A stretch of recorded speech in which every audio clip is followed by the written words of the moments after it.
Hello guys, Four Finger here and welcome to another video. Ooh. Yeah.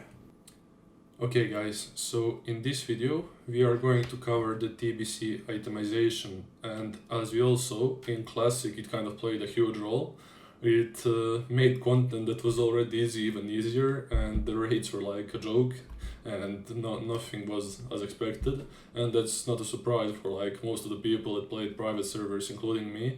But I would like to mention that I hope that Blizzard did learn from it and that they do decide to go with the 2.0 launch on the TBC, even though it's not going to like gate those top guilds or make like a huge deal for them. It's still going to make it a little bit more challenging. That extra layer is going to make it more fun, I would say, and last longer.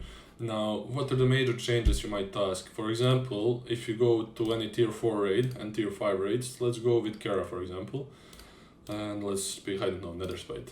So what you want to do is like you can either download some private server that runs 2.0 client and then just make sure that you delete your cache and WTF folder so you can see the original 2.0 values of the items.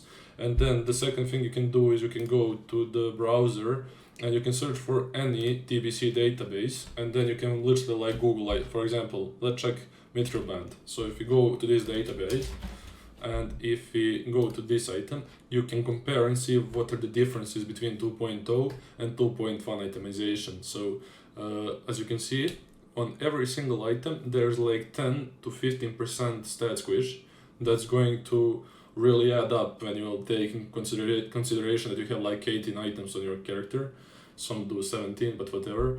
And as you can see, 26 strength opposed to 23, 24 stamp to 21, and then 22 crit as to 20.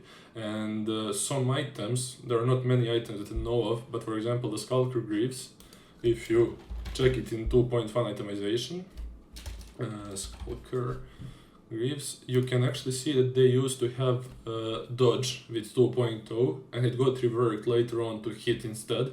So only other item that I actually know of like this is from tier 5 and is the trinket from the Coilfang Reservoir, Serpentine Caverns, Leo Chest the Blind. So as you can see, Tsunami Talisman is not giving attack power in 2.0 client, it's actually giving you a chance to heal, which makes it a really bad PvE trinket overall. It can be used in PvP for some cheesy mechanics, but it's not that good. Now, also, the thing that you noticed before, the weapons are nerfed as well. I mean, not nerfed, this is their original state, they got buffed later on, but you know, same thing.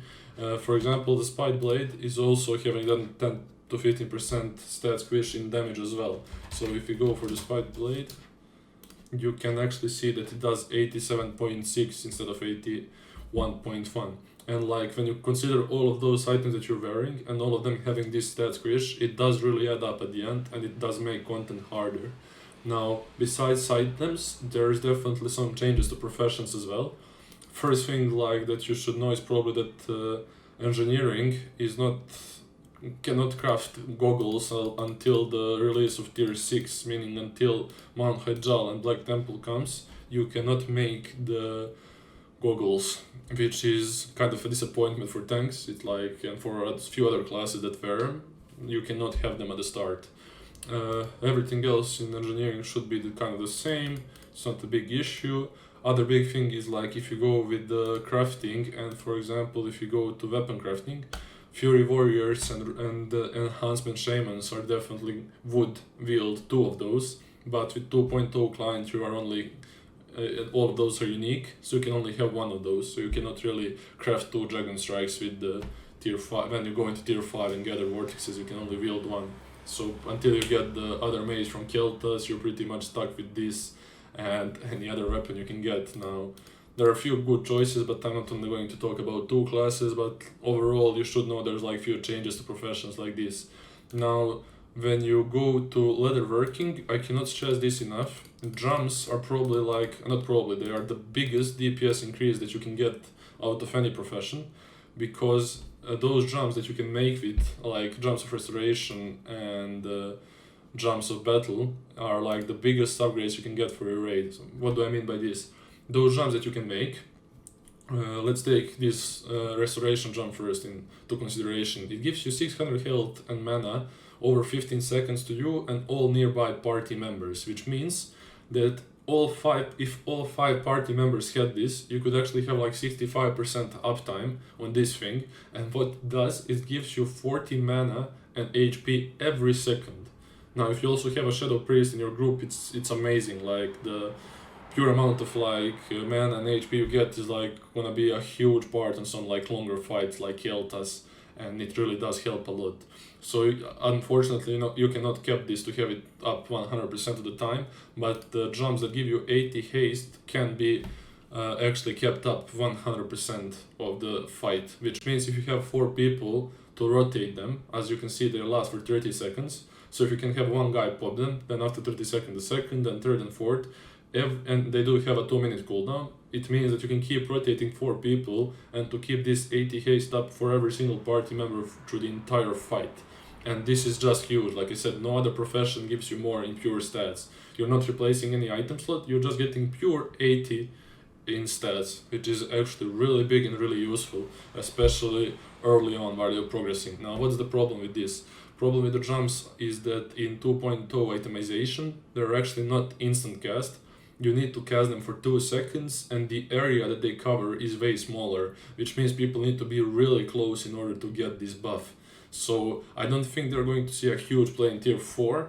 Maybe during tier 5 and some harder bosses like Keltas, Solarian, Alar and Lady of Ash, they could see play. I mean, they're still nice because you do lose 2 seconds of healing or DPSing or whatever your role is, but they do still give a really good benefit to your raid group. So I still think they are useful, but I don't think they are going to be a must unless you're really minimaxing everything, which if you like that kind of thing, you should definitely go for it.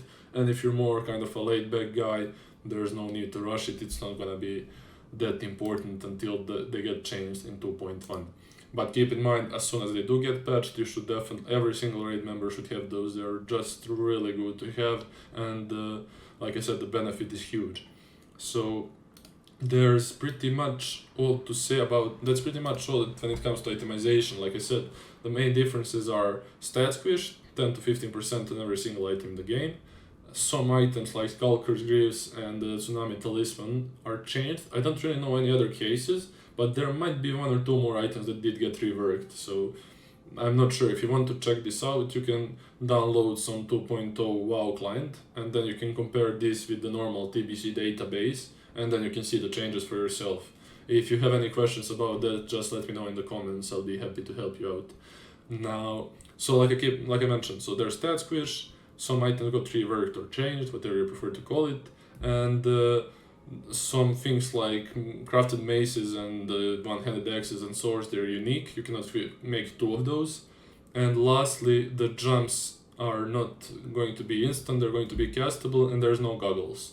Those are kind of the main points that you should know about 2.0, and it should definitely make tier 4 a little bit challenging, even though it's still easy, but at least tier 5 will be a decent gate, especially a fight like Yeltas is probably going to take most of your time. So it's pretty much a DPS check and healing check and everything, so missing those things and having those slight nerfs can really make that progression way longer than it needs to be, which makes game more interesting, people play it for more, and you don't finish it as quick as you did in Classic or first raid night. Unless you're in the world like in top 10 guild, then you'll clear it anyway.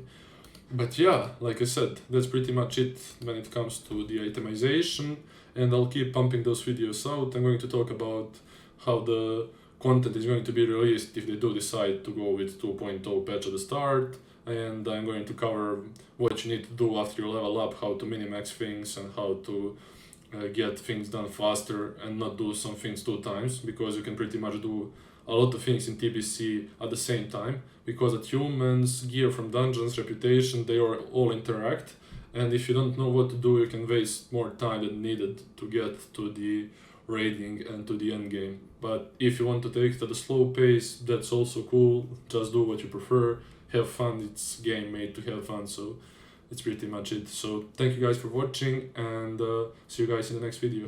Bye.